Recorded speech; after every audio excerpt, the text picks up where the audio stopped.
আসসালামু আলাইকুম রহমতুল্লাহি ওবরাকাতুহু। সম্মানিত দর্শক, প্রধানমন্ত্রীর তারেক রহমান সাহেবের যে মন্ত্রী পরিষদ, উপদেষ্টা পরিষদ কেমন চলছে, এবং এই মন্ত্রী পরিষদ এবং উপদেষ্টা পরিষদ তাকে কি সফলতার স্বর্ণের শিখরে নিয়ে যাবে, নাকি পতনের অতলান্তে নিয়ে যাবে, কিংবা তিনি নিজে যে সকল কাজকর্ম করছেন সেই কাজকর্মগুলোর মধ্যে আলটিমেটলি সরকারের সফলতা, তার নিজের ব্যক্তিগত সফলতা এবং দেশের যে সার্বিক অবস্থা, এই বিষয়গুলো কিভাবে প্রতিফলিত হচ্ছে, এর কি কোনো ভবিষ্যৎ আছে? এই বিষয়গুলো নিয়ে আলোচনা করব। এবং আমি যখন আলোচনা করছি তখন রাজপথে শিক্ষামন্ত্রীর পদত্যাগের দাবিতে তুমুল আন্দোলন চলছে।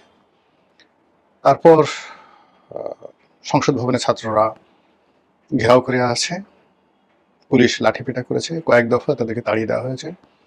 যেহেতু এই জেনারেশনটা মানে আমাদের দেশে কোটা বিরোধী আন্দোলনে যারা সফলতা পেয়েছেন তাদের চাইতে এই জেনারেশনটা আরও বেপরোয়া। এদের বেশিরভাগই টিনেজ, মানে 20 বছরের নিচে, এদের বয়স এসএসসি পরীক্ষার্থী। ফলে এই যে যারা রাজপথে আছে তাদের সঙ্গে পরিবার জড়িত, রাষ্ট্র জড়িত, এবং যারা আইন শৃঙ্খলা রক্ষার দায়িত্বে নিয়োজিত তারাও জড়িত, এবং একই সঙ্গে সরকারকে যারা বিপদে ফেলতে চায় তারা এই যারা এখন রাজপথে আছেন তাদেরকে যত সহজে মোটিভেট করতে পারবেন, এটা অন্য কোনো রাজনৈতিক দল, গ্রুপ বা গোষ্ঠীর দ্বারা কোনো মতে সম্ভব নয়। আমরা যেরকম সাধারণ মানুষ, তারা কিন্তু অনেক আগের থেকেই বলছিলাম যে জুলাই, আগস্ট, সেপ্টেম্বর এই 3টি মাস সরকারের জন্য ভীষণ রকম খারাপ একটা সময় যাবে, প্রাকৃতিক কারণে, রাজনৈতিক কারণে এবং অন্যান্য বিভিন্ন কারণে। এবং এই যে দেখুন, সমস্যাটা শুরু হয়েছে বৃষ্টি থেকে। এখন এই যে বৃষ্টিটা হলো, এখানে তো তারেক রহমান সাহেবের কোনো হাত ছিল না, কিন্তু তিনি যদি এই জুলাই মাসের বৃষ্টি, প্রকৃতি, গ্রহ নক্ষত্র সম্পর্কে তার ধারণা থাকতো, তাহলে এই সময়টিতে তিনি সতর্ক হতেন। এবং এখনও তিনি যদি সতর্ক হন তাহলে অনেক বিপত্তি তিনি এড়াতে পারবেন। আর সতর্ক যদি না হন তাহলে বলতে গেলে পচা শামুকে পা কাটবে। আলোচনার শুরুতে চলে আসি। এই সরকারের বেশ কয়েকজন মন্ত্রী যারা ইতিমধ্যে মানুষের বিরক্তির কারণ হয়ে পড়েছেন, সমালোচিত হয়েছেন। এরা নিজ নিজ দপ্তরে তারা সফলতার পরিবর্তে ফাটাকেষ্ট হওয়ার চেষ্টা করে চলেছেন, অনেকটা সিনেমাটিক স্টাইলে, যেটি এই আধুনিক যুগে একেবারে বেমানান। যেখানে এই জেনারেশনের 4, 5 বা চতুর্থ এবং পঞ্চম শ্রেণীতে যে সকল ছেলে মেয়ে পড়াশোনা করছেন তারা আপনার আমার চাইতে, মানে আমরা যারা এখন 60 বছর বয়সী, আমাদের কিছু অভিজ্ঞতা আছে, তারপর কিছু সেই পুরনো দিনের ইতিহাস জানা আছে, জীবনের কিছু সফলতা আছে, কিন্তু আমাদের স্বপ্ন, উদ্যমতা নেই বললেই চলে। নতুন করে আমরা কিছু করতে পারবো না। কিন্তু এই যে টকবকে যারা তরুণ, একেবারে ক্লাস 4, 5 থেকে শুরু করে যে ধরুন যারা এসএসসি পরীক্ষা দিচ্ছেন, তারা প্রথমত তারা টেকনোলজি, সেটা টিকটক বলেন, কম্পিউটার চালানো বলেন, কম্পিউটার গেম বলেন, এই বিষয়ে তারা আমাদের সে কোটি কোটি গুণ পারদর্শী। ইন অ্যাভারেজ আমাদের মধ্যে যে 2-4 জন নেই খুব পণ্ডিত, সেটা আলাদা কথা, কিন্তু ইন জেনারেল যদি আপনি 50 থেকে 60 বছরের 1000 লোক আনেন আর ওদের মধ্যে 1000 লোক আনেন, আপনি দেখবেন যে তারা কম্পিউটিংয়ে much better than of us. এরপর তাদের রয়েছে প্রচণ্ড জিদ, শারীরিক সক্ষমতা এবং রুখে দাঁড়ানোর ক্ষমতা, এবং স্বপ্ন, প্রচণ্ড স্বপ্নবাস, ইলিউশন। ফলে এই যে যাকে বলা হয় উড়ন্ত একটা গোষ্ঠী, যারা হাওয়া মেয়ে উড়তে হায়, বাতাসে উড়তে চায়, ঘুড়ির মতো উড়তে চায়, পাঠে আমার মন বসে না, কাঁঠাল চাপার গন্ধে, এইরকম যাদের মন এবং মানুষ, এবং খুব সহজে তারা প্রেমে পড়ে যায়। হয়তো বিড়ালের প্রেমে পড়লো, একটা পোষা কুকুরের প্রেমে পড়লো, ফুলের প্রেমে পড়লো, নদীর প্রেমে পড়লো, একটা পাখির প্রেমে পড়লো, অথবা এই শরীর চর্চা করতে হবে, বডি বানাতে হবে, এরকম। মানে প্রেম বলতে বোঝাচ্ছে যে কোনো একটা বিষয় তাদের মধ্যে যদি নেশা চেপে যায়, আপনি তাদেরকে নিবৃত্ত করতে পারবেন না সহজে। এখন এই যে তারা সরকারের বিরুদ্ধে তাদের নেশা চেপে যায় যদি কোনো কারণে, তারা একে একে এই শিক্ষামন্ত্রীকে ধরেছে, এরপর আরও 10 জন মন্ত্রীকে ধরবে। তার আগে এই বিষয়টা সরকারকে নিষ্পত্তি করতে হবে, আদারওয়াইজ এটা কিন্তু বাড়তে থাকবে। আমি বারবার যেটা বলি যে অতীতের যে পতনগুলো, তার চেয়ে ভবিষ্যতের পতনগুলো নির্মম হয় বা হবে। এবং আপনি যখন আপনার সামনে দুর্ভেদ্য দেয়ালগুলোকে দূর করে দিবেন, তখন সেই খোলা আকাশ, খোলা বাতাস, দেয়ালবিহীন একটা জায়গাতে ছোট্ট একটা পতঙ্গ এসে, একেবারে ছোট্ট একটা পতঙ্গ এসে, একটা বাতাস এসে, একটা পাখি এসে, ছোট্ট একটা সাপ এসে আপনাকে শেষ করে দিতে পারে। এই জন্য হয় কি, রাজনীতি, অর্থনীতি সব জায়গাতে একটা ভারসাম্য থাকে। এখন বাংলাদেশের রাজনীতি সবচেয়ে ভারসাম্যহীন। এই ভারসাম্যহীন রাজনীতিতে যে কোনো ঘটনা, যে কোনো সময়, যে কোনো পরিস্থিতি তৈরি করতে পারে। ফলে এই পরিস্থিতির মধ্যে স্বয়ং তারেক রহমান সাহেব তার যে মন্ত্রী পরিষদ, এই মন্ত্রী পরিষদের সমস্যাটা তাকে বুঝতে হবে।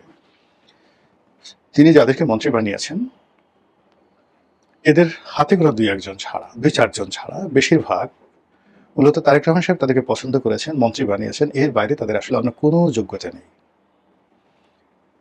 এবং এদের বাইরে, এই ঘটনার বাইরে, মানে মন্ত্রী হয়, এমপি হয়, এর বাইরে তাদের ব্যক্তিগত জীবনের যে সফলতা, পরিবার, স্বাস্থ্য এবং ব্যবসা বাণিজ্য, রিজিক যেটাতে আছে, এখানে তাদের সফলতা উল্লেখ করার মতো নয়।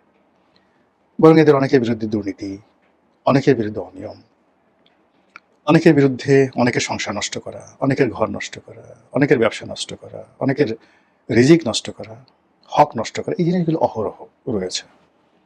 তো এরকম একটা সমন্বয়ের মানুষদেরকে নিয়ে তিনি যে একটা ব্যতিক্রম ধর্মী কিছু করবেন, এটা এতটা অসম্ভব যে একটা শুয়ের পিছন দিয়ে উট ঢোকার মতো।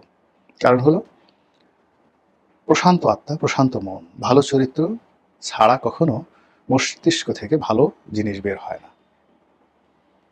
যাদের মস্তিষ্ক থেকে উত্তম জিনিস বের হয়, তারা সবাই মুতমাইন না, তাদের একটা প্রশান্ত আত্মা থাকে।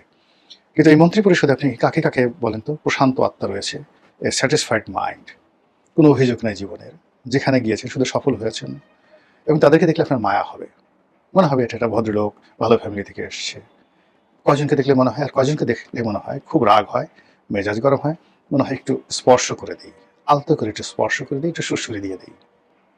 বা যাদের রাগ হয় তাদের মনে হয় একটা চড় মেরে দেই। এরকম আপনার মনে হয় কাকে কাকে দেখলে, তাহলে আপনি বুঝতে পারবেন।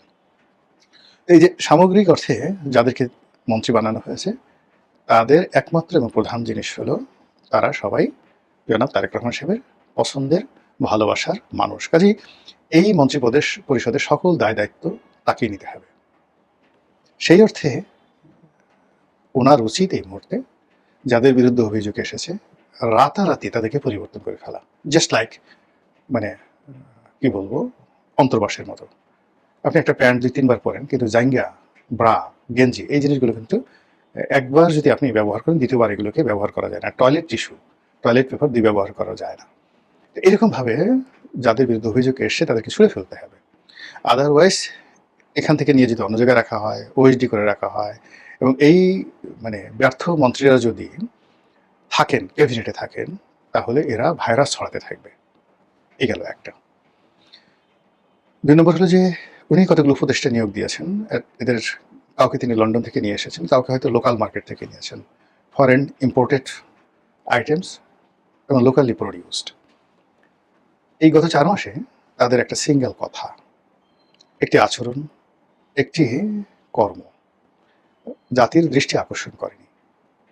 বরং তাদেরকে দেখলেই মানুষের মনে হয় যে কেন এবং কি কারণে প্রধানমন্ত্রী এদেরকে উপদেষ্টা বানালেন, কেন তাদেরকে নিয়োগ দিলেন। এই বারবার শুধু প্রশ্ন আসছে, হোয়াই হোয়াই হোয়াই, কেন এই প্রশ্নগুলো আসছে। কাজে এই উপদেষ্টা মণ্ডলী তাকে কোনো ভালো উপদেশ দেবেন আগামীতে, কোনো একটা মন্ত্রণালয় চালাবেন বা দেশকে উন্নয়নের শিখরে নিয়ে যেতে পারেন, এটা প্রধানমন্ত্রীর একান্ত বিশ্বাস বা একান্ত ভালোবাসা। একান্ত ব্যক্তিগতভাবে যেভাবে তিনি তার খুব কাছের প্রাণী এবং কাছের বন্ধু, কাছের আত্মীয় শুভানুধ্যায়ীদেরকে যেভাবে ভালোবাসেন, ওইরকম একান্ত ব্যক্তিগত। কিন্তু রাষ্ট্রের যারা লোকজন, সাধারণ জনগণ, তারা কেউ তার একজন সিঙ্গেল উপদেষ্টা সম্পর্কে ভালো ধারণা, ইতিবাচক ধারণা, সুদূর প্রসারী ধারণা পোষণ করে না এবং করার কোনো কারণ নেই। কাজেই তাকে রেশা ফেলে যেতে হবে, তাকে রেশা ফেলে যেতে হবে। যে ভুল শেখ হাসিনা করেছেন, জিদ করেছেন, মানে তিনি ধরুন সৈয়দ আবুল হোসেনের পদত্যাগের বিষয় যখন এলো, তিনি আবুল হোসেনকে অ্যাভেল করলেন না শেষ পর্যন্ত। কিন্তু যখন তাকে বাদ দেওয়া হলো, তখন তার সর্বনাশ হয়ে গেছে। কিন্তু যখন বলা হয়েছিল যে আবুল হোসেনকে বাদ দেন, রাতারাতি তাকে বাদ দিয়ে দিলে এই ঘটনা ঘটতো না। বা ওবায়দুল কাদেরকে যখন জেনারেল সেক্রেটারি করা হলো, সৈয়দ আশরাফকে বাদ দিয়ে, কেউ কিন্তু মেনে নেয়নি, কিন্তু ভয়ে কথা বলেনি। কিন্তু ওবায়দুল কাদের সাহেব যখন বিভিন্ন মানুষকে অপমান করা শুরু করলেন, এমনকি একজন সংসদ সদস্যকে চড় দিয়ে বসলেন। এই বিষয়টির সঙ্গে সঙ্গে শেখ হাসিনার উচিত ছিল সঙ্গে সঙ্গে তাকে বাদ দেওয়া, যে একজন মাননীয় সংসদ সদস্য হোয়াট এভার মেবি, যত বড় ছোট কর্মী হন না কেন, তাকে প্রকাশ্যে চড় মারাটা কোনো অবস্থাতেই সমর্থনযোগ্য নয়। তো এই ক্ষেত্রে যেটা হচ্ছে যে এই মন্ত্রী পরিষদের মধ্যে, এই উপদেষ্টাদের মধ্যে কিংবা প্রধানমন্ত্রীর পার্সোনাল স্টাফদের মধ্যে যেটিকে বলা হয় সুপারস্টার বা মেগা স্টার রূপে কয়েকজন লোক খুব বাহাদুরি করছেন। কেউ সর্ববিদ্যা বিশারদ, কেউ সর্বরোগের কবিরাজ, কেউ হয়তো বা সর্বক্ষমতার অধিকারী 10 ভুজা দুর্গা দেবী।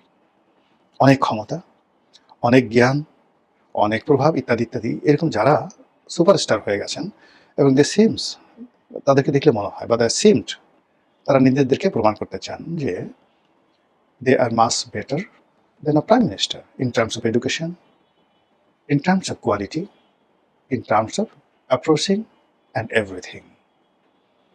তারা যত বেশি আনুগত্য দেখাচ্ছে প্রধানমন্ত্রীর সামনে গিয়ে, পেছনে এসে তারা মনে করছে যে আমরা না থাকলে সরকার 1 মিনিট টিকবে না, থাকবে না, সরকারকে আমরা টিকিয়ে রেখেছি। প্রধানমন্ত্রী প্রথমেই বুঝতে হবে যে এই ধরনের মানুষ যারা সামনে এসে এক কথা বলে, পিছনে অন্য কথা বলে, আর জনগণ যাদের সম্পর্কে মনে করে যে এরা সরকারের রাইট হ্যান্ড, লেফট হ্যান্ড থেকে শুরু করে সবকিছু তারা, এদেরকে আসলে বাদ দিতে হবে। কোনো শর্টকাট নেই, কোনো কিছু নেই। যখনই কেউ খুব বেশি শক্তিশালী হয়ে পড়ে তখন সেটা বাদ দিতে হয়। এবং একই কাজ মানে অসাধারণভাবে ইতিহাসে 2 জন বিখ্যাত ব্যক্তি, 3 জন বিখ্যাত ব্যক্তি করেছিলেন। আমাদের এই পাক ভারত উপমহাদেশে একজন সুলতান ইলতুৎমিশ। সুলতান ইলতুৎমিশ তার দরবারে তুর্কি এবং আফগানদের প্রাধান্য মানে কমানোর জন্য তিনি 40 জন দাস, the slave, the great 40 slaves, এরকম একটা বাহিনী গঠন করেছিলেন এবং তাদের হাতে সব দায়িত্ব দিয়েছিলেন। তিনি তার জীবদ্দশায় এই 40 জন কৃতদাস, তাদের বেস্ট সার্ভিস তিনি পেয়েছিলেন এবং রাষ্ট্রকে অসাধারণ একটা সেবা দিয়েছিলেন। কিন্তু তার মৃত্যুর পরে একেবারে গিয়াসউদ্দিন বলবনের জমানা পর্যন্ত প্রথম দিকে এই 40 জন কৃতদাসের যে যন্ত্রণা, পুরো ভারতবর্ষ অস্থির হয়ে গেল। একের পর এক যুদ্ধ, একের পর এক ক্ষমতা, প্রাসাদ ষড়যন্ত্র, হত্যাকাণ্ড, সব মিলিয়ে তছনছ। যখন নাসিরুদ্দিন সাহেব ক্ষমতায় আসলেন, দিল্লির বাসা, ওই যে নাসিরুদ্দিন, তার প্রধানমন্ত্রী হলেন তারই শ্বশুর গিয়াসউদ্দিন বলবন, তখন 50% তিনি এদেরকে কমাতে পারলেন এবং নিজে ক্ষমতায় এসে জাস্ট গ্যাচাং গ্যাচাং সবগুলোর শিরোচ্ছেদ করে দিলেন। ফলে তিনি 20টি বছর, 40 বছর তিনি শাসন ক্ষমতায় ছিলেন, 20 বছর প্রধানমন্ত্রী রূপে আর 20 বছর সুলতান রূপে। এই 40 জনকে তিনি শেষ করে দিয়েছিলেন।